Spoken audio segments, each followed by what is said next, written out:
Hello and welcome to Grand Sports Center. I am Austin Arome. I am not alone in the studio today. I have my colleague, my co-partner, Blessing Bassi.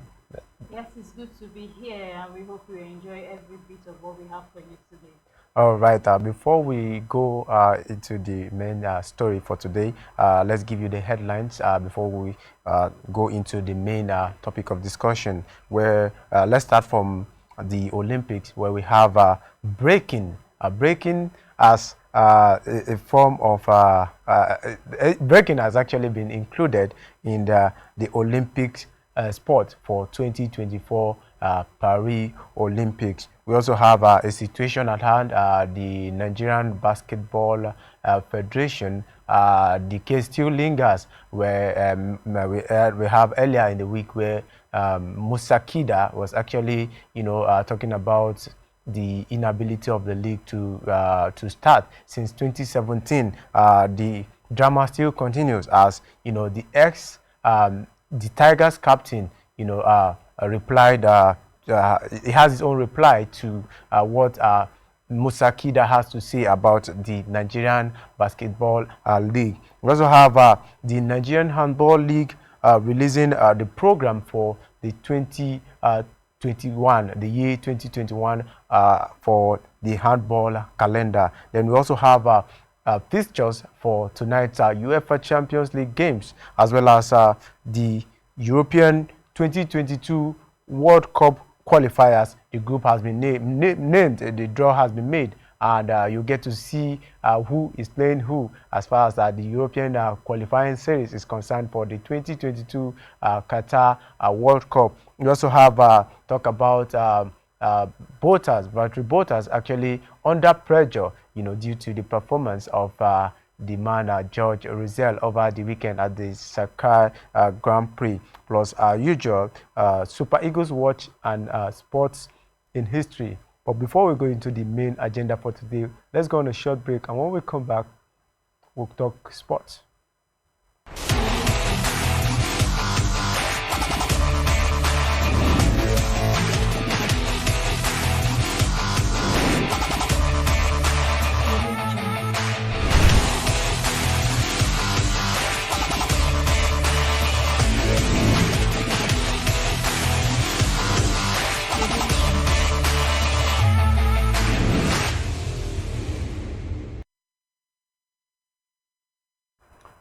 All right, welcome back.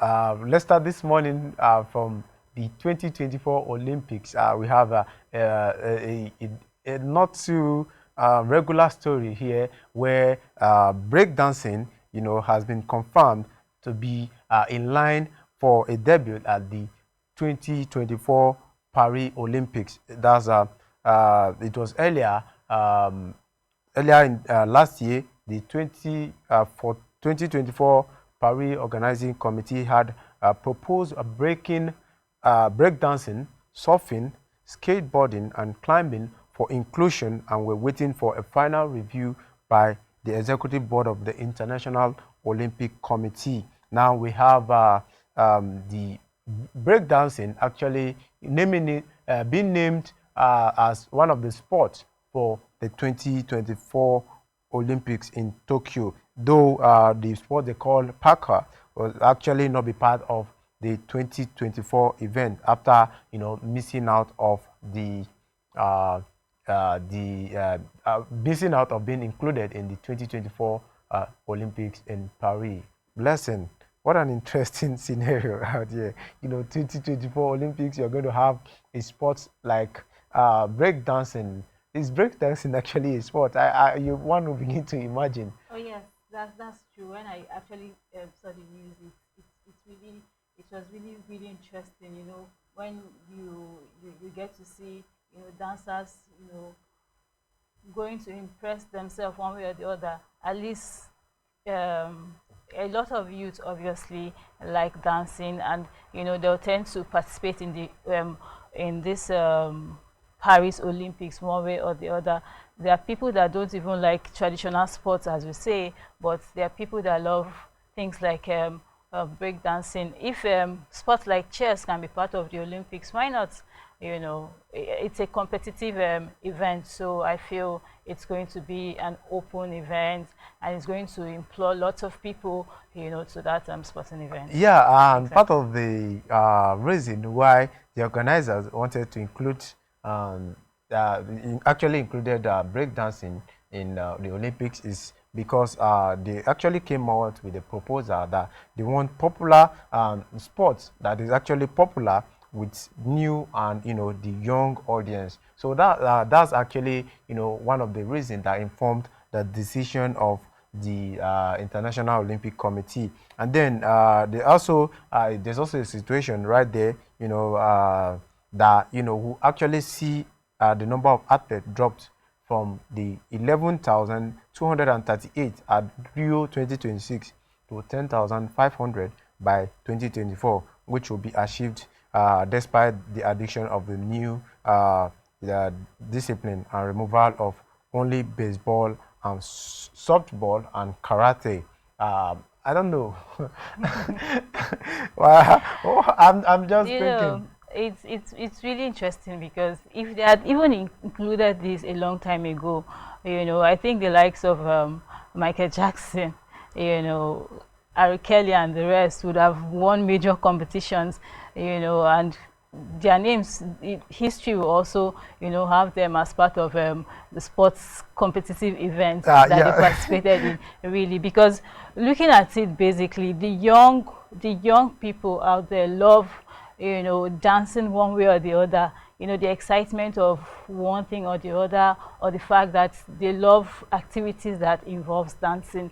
The fact that there'll be lots of footworks, freezes, and when it comes to dancing and the energy involved in it, it's really going to be an interesting Yeah, one.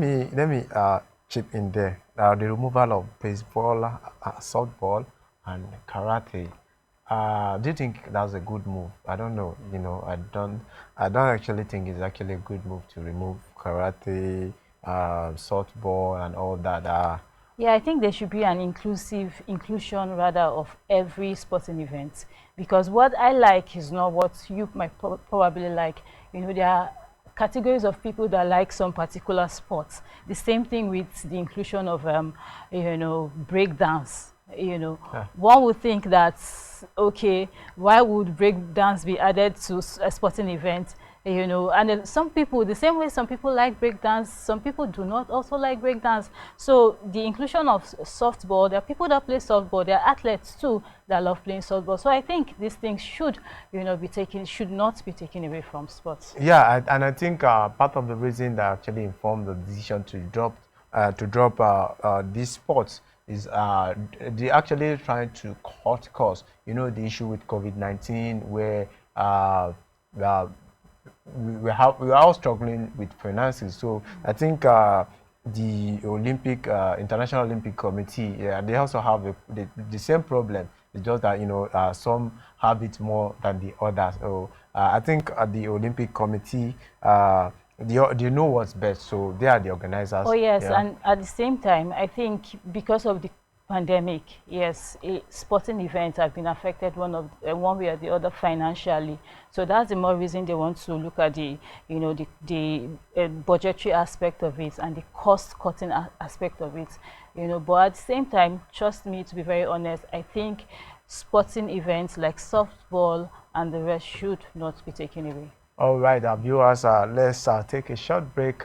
And when we come back, we'll talk about the trending Tiger issue, the Nigerian basketball team.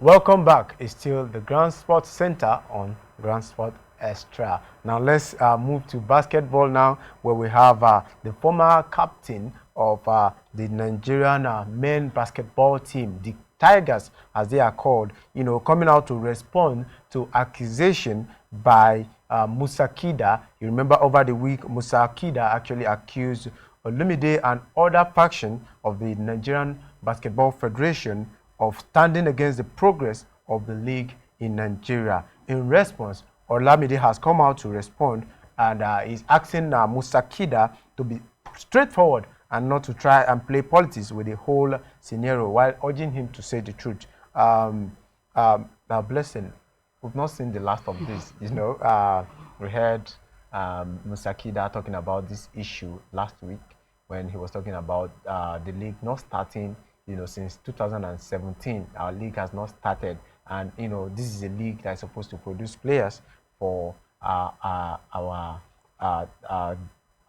team, our basketball team. So at this point in time, our league has not started. 2017 to 2020 is a long time.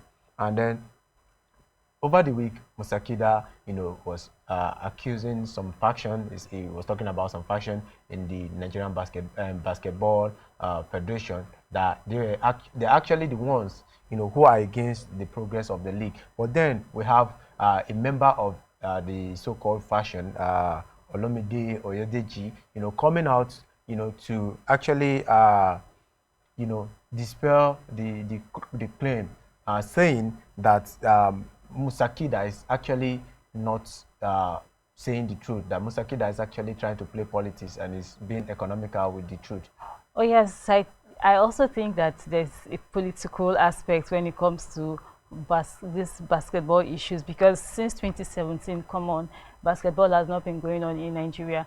I get the fact that the president of the NBPF has been, fighting these court cases out, for a while. So why are these court cases still pending, till now?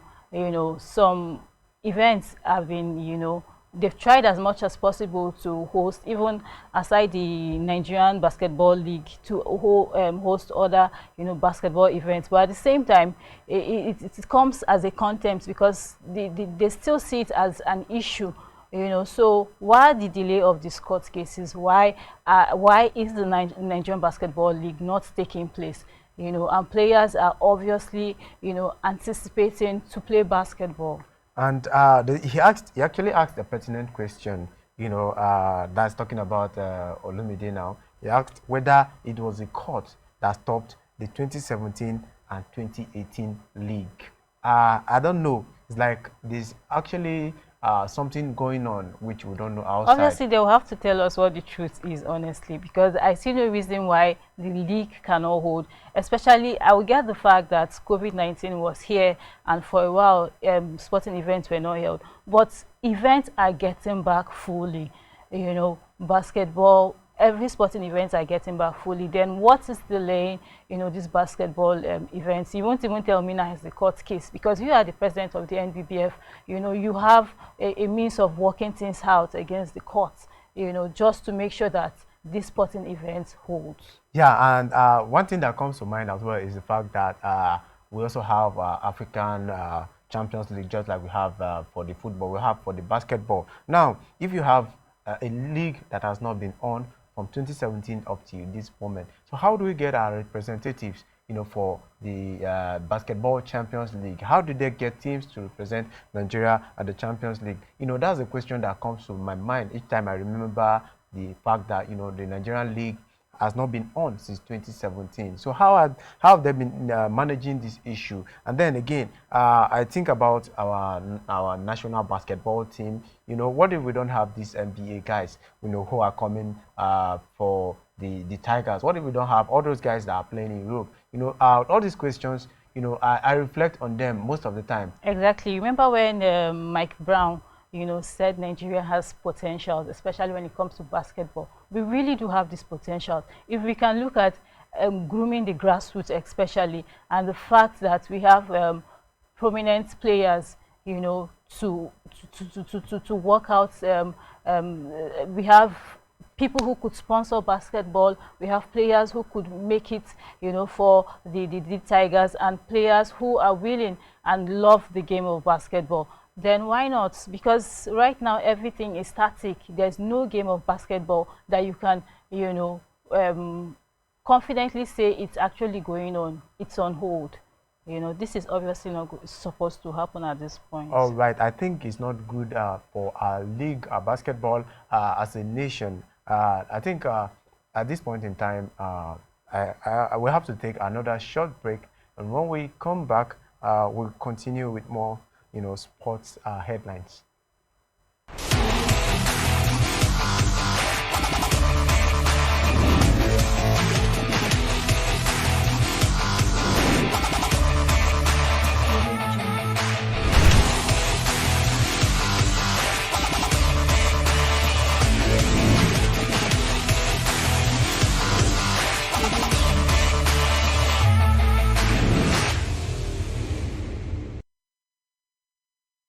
All right, welcome back.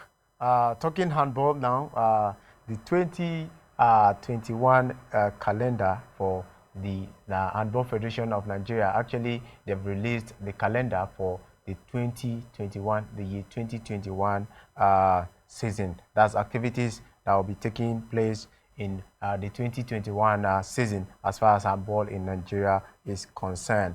First of all, we'll talk about the women national handball team who are to represent the country at the 24th Women Senior African Nations Cup holding at Cameroon from the 11th to the 20th of June in 2021. We also have a situation where the handball league, the 2020 handball national league division 1, which sees teams getting promotion to the handball premier league in 2020, will hold in February, while the national under 12 and national under 15 championship will be holding in Sokoto. Now, Blessing, we have a situation here. I think it's actually a good one to have a timetable, a calendar for a year, Oh yes. a list of activities to do for the coming year. And I believe it's a good one that we are having this right now. Yes, it's actually a good one.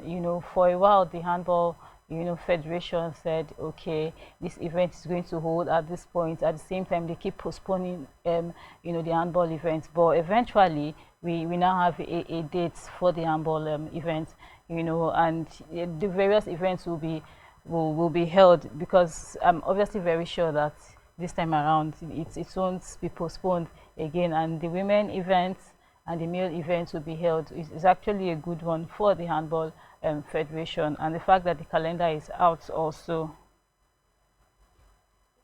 Okay, still talking about the calendar. Then we have the Granola Cup Championship, which is a world event that will be holding in Spain in July, and we have the Petal Cup International Championship holding in Sweden around June and July. The 6th National Youth Game is also included in the calendar for the Handball Federation of Nigeria. We also have the National Sport Festival, which is expected to hold from January 3rd to 18th in Edo in the year 2021. And aside from that, the referees are not left out. They're going to have a referee training and seminar, and also the coaches seminar, which will also be organized by the Continental Handball Governing Body, which is the CAHB, and seminar and workshop for Nigerian handball coaches will be in November. You're talking about the referees now and the coaches. I feel over the years, handball in Nigeria has not really been looked at. I remember a certain time where, especially the under 12 and the under 15 championship, I think I was at a venue where the under 12 and the under 15 championship was played. I think once or so, and there is this situation of sponsors not being available. At times they have to postpone the sports, and then it leaves me with this question in my mind: what is wrong with handball in Nigeria? I know the handball federation in Nigeria, they are actually trying their best. Last month there was that handball Premier League, which it was if you're actually at that venue, you can see the frenzy, the whole environment. You see the players having a good time, and then you begin to wonder why is it that we cannot have a proper handball league, because it seems the way the way attention is being directed at football, other sports actually are lacking support. Yes, sports is actually dynamic, and handball is an interesting sport, if you'd ask me. The various competitions, especially with this calendar out, it has created an avenue where, there's an expansion, for different handball, sporting events. The fact that the youths are competing, the women are competing, and various events are holding. The thing is, if you know it actually shows that the handball federation are obviously putting an effort towards holding major competitions. If the basketball federation too could do something about it, it will go a long way. Sport is a means of generating good revenue, especially in whatever aspect of sport. But at the same time, if our governments can look into sports handball, handball basically, it will obviously go a long way. All right, viewers, we need to take another short break, and when we come back, we have our Champions League night. Tonight is a Champions League. Don't go nowhere. We'll be right back.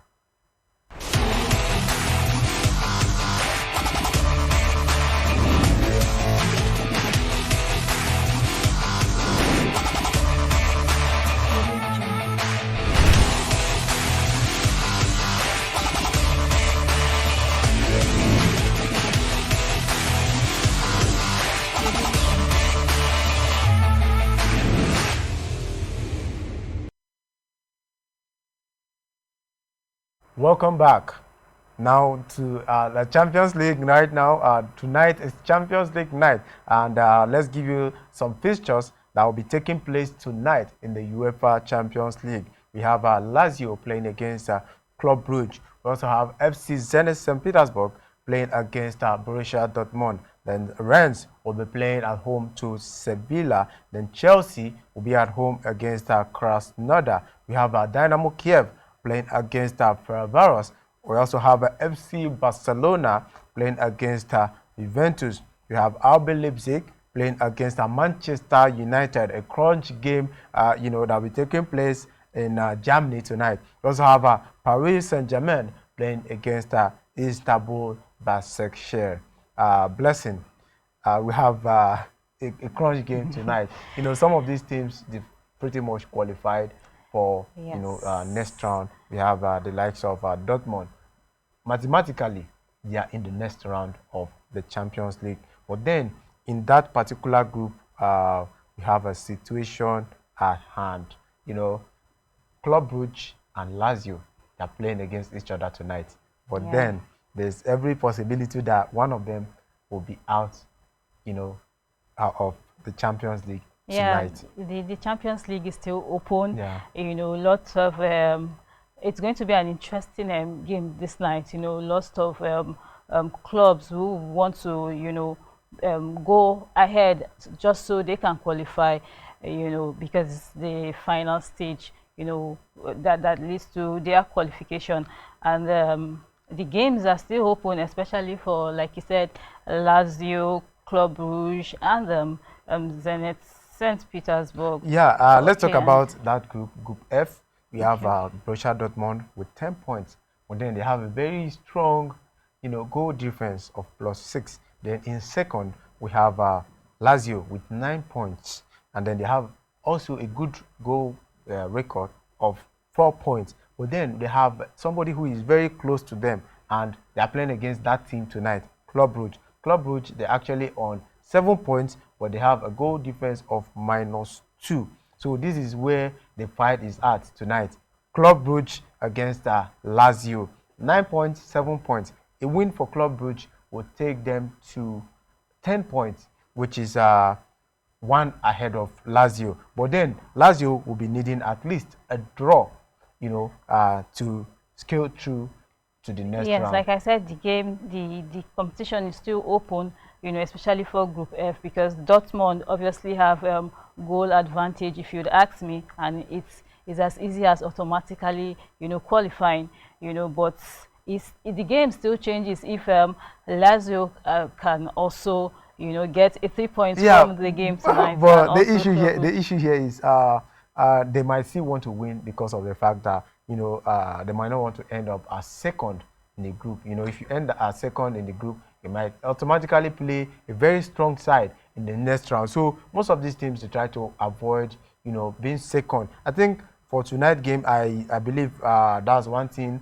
the Borussia Dortmund side will have on their mind. But then for qualification, I believe they're already through. But if Club Brugge can win tonight, they'll be on 10 points. But Yeah. then if Dortmund should eventually drop points in tonight's game, they might end up second Dortmund is in the group. actually playing Zenit St. Petersburg, Yeah, because every but time they say that Dortmund might take it today, in today's game. yeah, but what I'm thinking is, what if Zenit decide to turn up tonight? They have 1 point. They might want to finish the The Champions League, because game as it win. is right now, they don't have anything in this game. But then they have their pride to play for. So I think this Dortmund side, they should be very careful, going into tonight's game. If not, they might end up as second in the Well, group. you have a point, but looking at it, I think they're as good as qualifying for this group.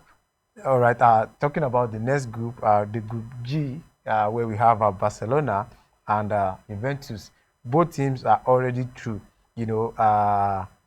12 points for Juventus, second place in the group, then 15 points for FC Barcelona. As it stands, except they'll have to lose to Juventus tonight. To a very, very large score. That's the only thing that will make Barcelona qualify as the runner-up in this group. But then one interesting thing about this game is Ronaldo and Messi. The coach of Barcelona has already stated that Ronaldo Messi will be part of tonight's game. It's If you remember the first game, Ronaldo was not in that game, but Messi actually played. Ronaldo tested positive, prior to that game. But then this particular game, we have Ronaldo available for Juventus and Messi available Ronaldo, for I Barcelona. beg your pardon. Barcelona obviously and Juventus are already qualified in this group. So whether being the fact that Messi is in that group, or Messi is playing, or Ronaldo is playing, is still not going to change the fact that both of them, have qualified from that group. But it's going to be an interesting cracker, judging by the fact that two opposing teams, the fact that Ronaldo have not, despite leaving leaving Madrid in a while, and they haven't played, they have not played So I think against Messi, it's going to but be an interesting drama. yes. Ronaldo and Messi, one fixture that a lot of people have missed so much. Yes. We all want to see Ronaldo and Messi play against each other again. That rivalry, between them, and it's something we've all missed. So I think it will be an interesting game tonight. Barcelona And taking more on interesting if Juventus. they score goals. If they score goals, yeah, it's Yes. going to be interesting. Then one other thing in that group is that Dynamo Kiev have 1 point, and then Ferencváros also have 1 point, which means they still have something in the game. A win for either side will give you a ticket to the Europa League, a step down from the Champions League back to the Europa League. But then we also have a game where Group E, this is Chelsea's group, where we have Sevilla as second. Both teams have qualified. Sevilla 10 points and Chelsea 13 points. A win for Sevilla will take Sevilla 13 points, which will be level on points with Chelsea. But then Chelsea, they have a very strong goal difference, 12, that's plus 12. Then Sevilla has -1. So what will it take for Sevilla to Chelsea are group champions. They are automatic qualifiers in this group, so they don't need to worry themselves. They are playing against Krasnodar, and they are obviously out of they aren't qualifying, at this point. So I leave it for Chelsea that they are taking. They are obviously playing at home too, Yeah. so it's an automatic win for Chelsea. And If another you'd ask thing, me. another group again is, this group is causing a lot of talk here and there. Manchester United at one point they were in control of the group, but right now as it stands, tonight game is a must win for them. Oh At least a yes. draw, will take them through. But then, if there's any the scenario where Man United lose tonight against RB Leipzig, they are out of the Champions League. If you ask me, Man United are actually on 9 points, but they have a strong goal difference, +6. PSG also on 9 points, they have +3. Then RB Leipzig, they have 9 points, but then they have -2. But then a win for them against Manchester United this night, their goal difference will not matter. Don't forget Manchester United is playing away, and they've obviously, done pretty well, especially in their away games. Yeah. But they should not take advantage of the fact that, because they are just a point can take them through, but they should, try as much as possible to win tonight's game. Although the competition is still open, we have PSG who struggle it out and Leipzig, at the same time, both having the same point. So a win automatically for any of them will take anyone through. You understand? No. So because Manchester United is on the top in the group now, doesn't mean things cannot change. For them, even in Istanbul, there's also an opportunity. No, I don't think Istanbul have a chance in this one. They have just 3 points. Okay, They have the maximum they can get from this game tonight is 3 points. So if they win the match against PSG, they'll ultimately end up as the last person in the group, 4th position. That's the highest thing they can get from this game. But then one interesting thing about this game is that PSG started not so well. They were actually out at one point. A lot of people ruled them out, but then they came back fighting. They won the last game against RB Leipzig.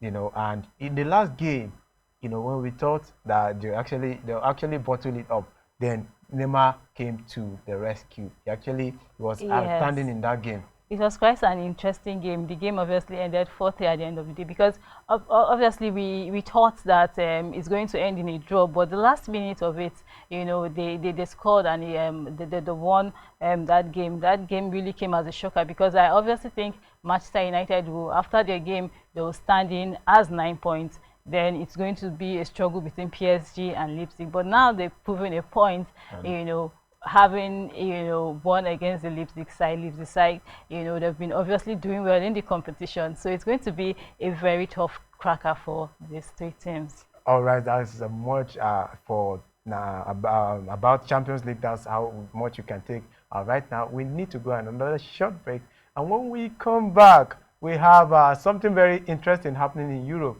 The draw for the 2020 World Cup qualifier, the 2022 World Cup qualifier in Qatar has been made. Who is going to face who? There are some interesting draw right there. We're going to talk about that later, and that will be after the break. Don't go nowhere.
Welcome back. It's still the Grand Sports Center on Grand Sport Extra. Still talking football. The draw for the preliminary round of the 2022 Qatar World Cup has been made.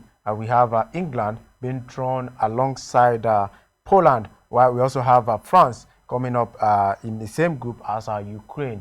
Then we have let's give you the full draw in Group F. We have Denmark, Austria, Scotland, Israel, Faroe Island, and Moldova. Then in Group G, we have Netherlands, Turkey, Norway, Montenegro, Latvia, and Gibraltar. And in Group H, we have Croatia, Slovakia, Russia, Slovenia, Cyprus, and Malta. And in Group I, you have England, Hungary, Poland, Albania, Andorra, San Marino. Then in Group G, we have Germany, Romania, Iceland, North Macedonia, Armenia, and Liechtenstein. Let's talk about this draw blessing. To me, if you ask me, Group F is where the strong teams are. You know, the likes of Denmark, Australia, Scotland, Israel. You can say, to a greater degree that these countries, they are great footballing sides. If you ask me to pick a group of death from actually, I'll pick a group of death from this particular group. This Albania, Denmark, Australia, Scotland, Israel, and Faroe Island. Well, that's your group, but if you'd ask me, I would pick Group D. You know, where you see France, Ukraine, Finland, Bosnia, Herzegovina, and Kazakhstan. This is a tough group for me because where you have France is going to take up Ukraine in their first fixtures, and it's going to be a very, very interesting, crack, looking at each groups that were drawn in this World Cup qualifying fixtures, and obviously they will all struggle it out at the end of the day, and each a particular team that wins will obviously qualify for the finals of the competition. How about this Group G, where we have Netherlands, Turkey, and Norway? That group is also strong. If you ask me, Netherlands, they're a very good side. Against any team, they can hold their own. Then Turkey, at one time, they were very consistent. They still have the players to do the job for them. And then Norway, they're actually a team that is on the rise right now. This is the team where Ellen Haaland plays for, and is one of the best players in the world right now. You cannot dispute that fact. Then at this point in time, it seems they're actually building a team, that can do something, probably qualify, or if they cannot qualify, I believe, they can actually do well in this World Cup qualifying match. Don't you think so? Yes, you obviously have a point. That's another group. I think every group are strong. If you'd ask me, especially the group where England also belongs, they have quality players too in that group, and also they will have to log it out come 2022 in Qatar.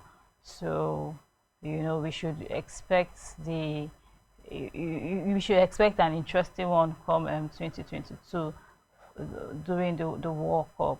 Talking about the French group, they're going to face Finland's side. This Finland side, I think they qualified for the Euro, 2021. The last time out, so they're going to play in the Euro 2021. But then this is a side that you will not fancy getting into Euro. Talk about not even talk about going to the World Cup. But then they put themselves in the position where you think they can surprise anybody. They don't have the big names, but then it's something. It seems that something is going well for them. The likes of Tumopuki. I think he was the highest goal scorer at the Euro qualifier. He was scoring goals, and one will wonder, do you think France will eventually qualify? I know they are world champions, but then in football and with the recent trend where you see smaller teams surprising the big teams, I don't know. Well, I'm obviously, beginning to think. that's football for you, if you'd ask me. But when it comes to the World Cup, I think um, countries or teams will struggle it out for their various countries. But at the same time, like I vouch for France, but at the same time, we saw how France was beating blue and black in the qualifying the World Cup qualifying series. But at the same time, like I said, football can change. Where we obviously see smaller teams, doing justice, you know, beating the bigger All right, teams. we're not going to go in a break right now. We're going to continue because we're running short of time. Let's talk about Formula One, where the man they call Toto Wolff, is not ruling out the fact that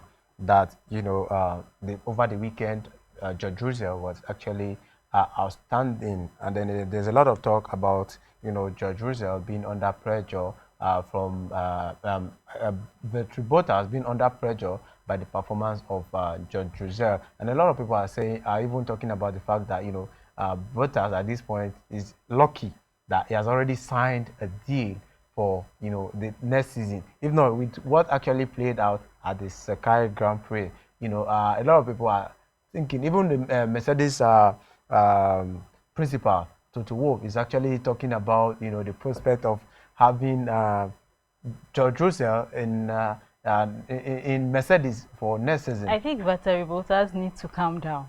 I kind of feel that if Lewis Hamilton is in the team, he also, motivates the team. But I like Toto Wolff's idea of obviously leaving George Russell in the competition, because as a young man, he has lots of possibilities when it comes to, Formula One. But the second Grand Prix was a mess. We saw what happened, especially to the Mercedes tires. They were wearing good tires,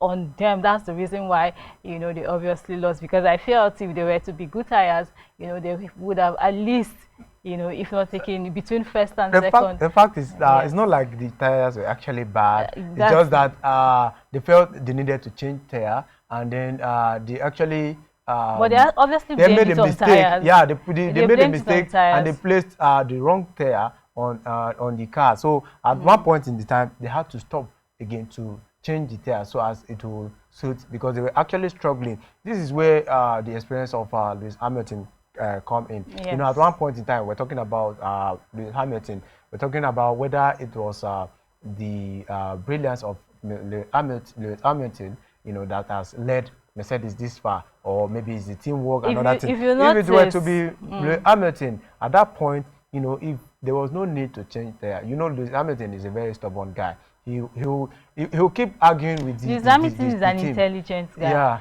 Yeah. The fact that Lewis Hamilton has these tons of experience, being a star in Formula One for this world, it's just because of the coronavirus pandemic. If not, he would have participated in this event.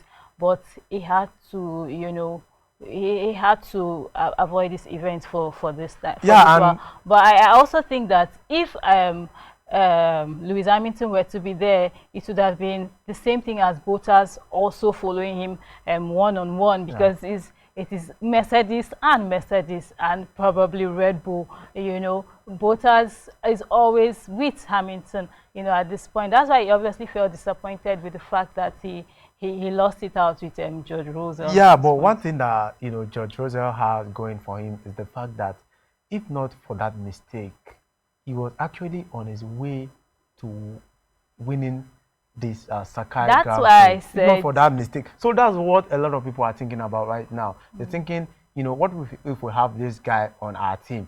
We have a situation where, a veteran Bottas with the experience, and then this young star on his debut, is actually, going for the kill. George He's going Russell for is a young guy. the podium finish. Yes, and he has a lot to offer. That is why Toto Wolff thought it wise, to obviously add him to the team. There will be scenarios where he gets to, participate one way or the other, full time. All right, viewers, let's take another short break. And when we come back, we have the Super Eagles watch for you.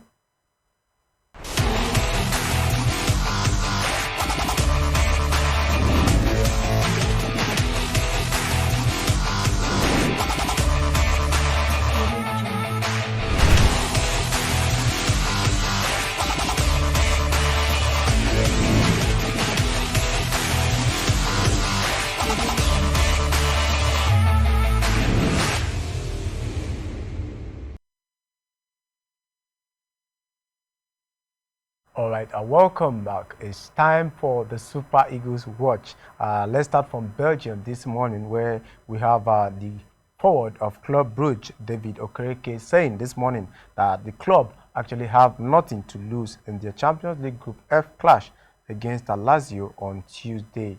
Serie A, Lazio have the edge in the race to progress from the group.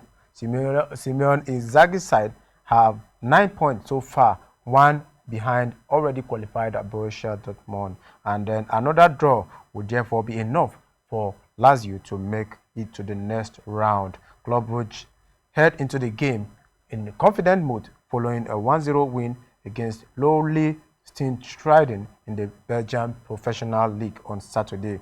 Okereke, who scored on the 59th minute, insists they can beat their hosts, who have not kept a clean sheet in any of the 16 recent Champions League games, including their last 8 at home. Moving on to our next Super Eagles player, Super Eagles goalkeeper Maduka Okoye hopes he will get the chance to play in the English Premier League in the nearest future. Okoye, who actually switched Germany for Netherlands in the summer, moving from Fortuna Düsseldorf to Sparta Rotterdam, the 21-year-old penned a 2-year contract with the option of another 2. The young goalkeeper is, however, looking forward to fulfilling his ambition of playing in the English top flight in the future. Okoye has made 5 league appearances for Sparta Rotterdam this season. Moving on to the next Super Eagles player is Cyril Deza, who has actually expressed his delight after Genk climbed to the top of the log in the Belgian Jupiler Liga on Sunday.